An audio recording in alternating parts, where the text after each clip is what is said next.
Assalamualaikum warahmatullahi wabarakatuh. Selamat datang kembali di channel Edukasi Syahidu. Masih tentang tutorial oktav bagi pemula. Pada video kali ini kita akan mulai membahas tentang pemrograman, tentang coding menggunakan oktav. Dan kita mulai dari operasi sederhana, yaitu mulai dari operasi matematika. Ya. Jadi sebagaimana kita ketahui, untuk operasi matematika itu ada penjumlahan, pengurangan, kemudian perkalian dan pembagian. Ya. Itu bisa kita terapkan pada oktav. Ya, contohnya misalkan 2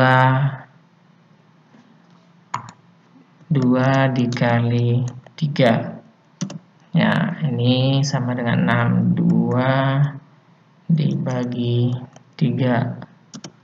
Ya, 0,6. Kemudian 2 ditambah 3. Nah, kemudian 2 dikurangi 3. Nah, jadi memang oktav itu diperuntukkan untuk penyelesaian persamaan matematis ya umumnya. Jadi untuk fungsi-fungsi dasar itu dia sudah bisa selesaikan.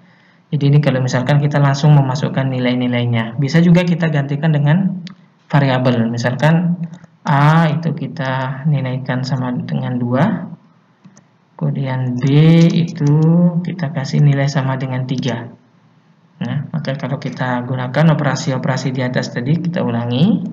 A dikali B ya 6. Kemudian A dibagi B. Ya, jadi sama seperti di atas ya. A ditambah B sama dengan 5. A dikurangi B sama dengan minus 1. Jadi bedanya ya, perbedaan antara yang awal dengan yang kedua ini penggunaan variabel. Di sini memang kita menentukan dulu variabelnya, misalnya kita sebut sebagai variabel A yang nilainya sama dengan 2 dan B nilainya sama dengan 3 ya, nilainya sama dengan 3. Nah, ini bisa kita lihat di workspace-nya. Ya, pada workspace di sini untuk A ya, A itu ukurannya 1 kali 1 nilainya 2 dan B itu nilainya 3.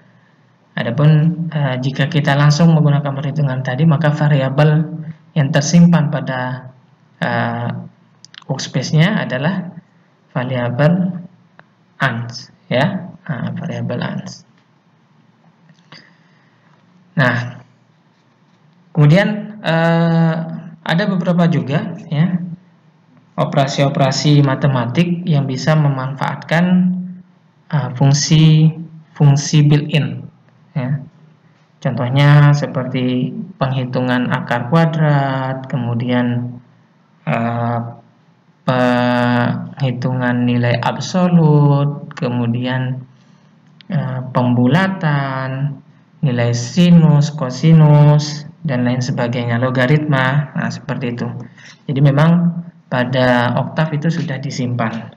Misalkan ya, kita coba untuk akar ya, untuk akar kuadrat itu kita bisa menggunakan fungsi square root ya, SQRT misalkan 9. Nah, jadi nilai akar kuadrat dari 9 adalah 3 ya. Kalau misalkan kita pakai nilai yang lain square root 7 misalkan, nah ini nilainya ya 2,6458 ya.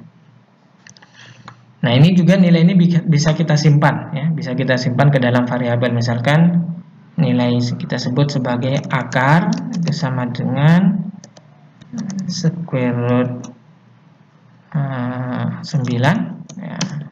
Nah, jadi di sini kita sudah memiliki variabel namanya akar yang nilainya sama dengan 3. Nah, contoh yang lain misalkan nilai absolut ya. Kita menggunakan fungsi ABS namanya, fungsi absolut. Ini gunanya untuk membuat semua nilai menjadi positif ya. Absolut minus 9. Ya, maka akan menghasilkan nilai keluarannya adalah positif 9. Kemudian ada nilai sinus kosinus, ya, misalkan sin 90. Nah, kita peroleh 0,89, misalnya cos 90. Ya, kita peroleh nilai-nilainya. Jadi di sini memang semua nilai trigonometri, semua fungsi trigonometri itu bisa kita langsung panggil. Ya, misalkan kosinus, kosekan, sinus, tangan, semua itu bisa kita deklarasikan.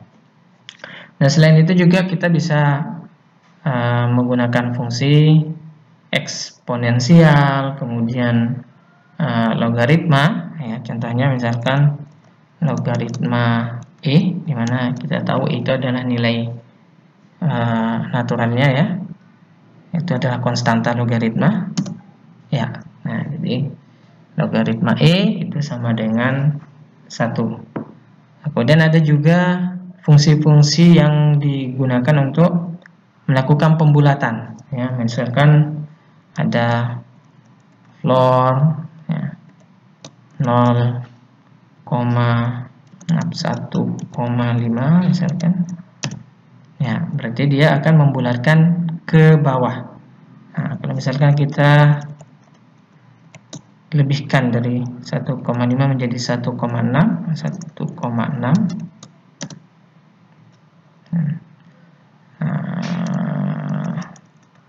floor 1,9.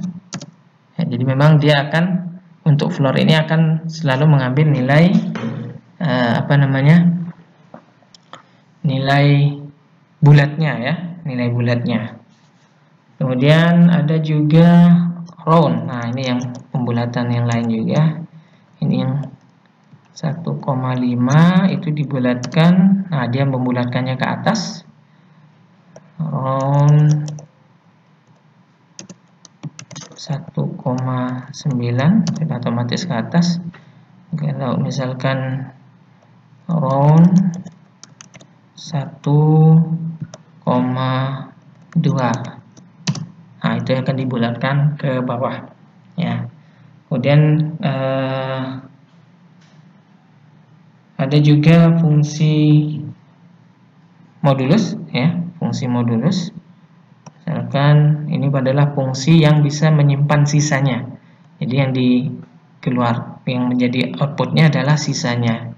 Sementara untuk fungsi modulus di sini kita harus deklarasikan dulu nilai yang akan kita bagi, misalkan 3, kemudian pembaginya misalkan 2. Ya, jadi hasil sisa dari pembagian 3 dibagi terhadap 2 adalah 1. Ya, seperti itu. Misalkan lagi mod 15 dibagi 6. Nah, 3, ya. Untuk nilai modulus 15 jika dibagi 6 maka sisanya adalah 3. Oke, jadi ini dia, ya, beberapa operasi matematika yang bisa kita lakukan dengan menggunakan oktav. Tentunya ini masih yang sederhana sekali. Berikut dengan fungsi-fungsi built-in atau fungsi-fungsi bawaan yang sudah ada di dalam oktav itu sendiri. Ya, baik, terima kasih atas perhatiannya. Sampai jumpa pada video tutorial berikutnya. Semoga bermanfaat. Wassalamualaikum warahmatullahi wabarakatuh.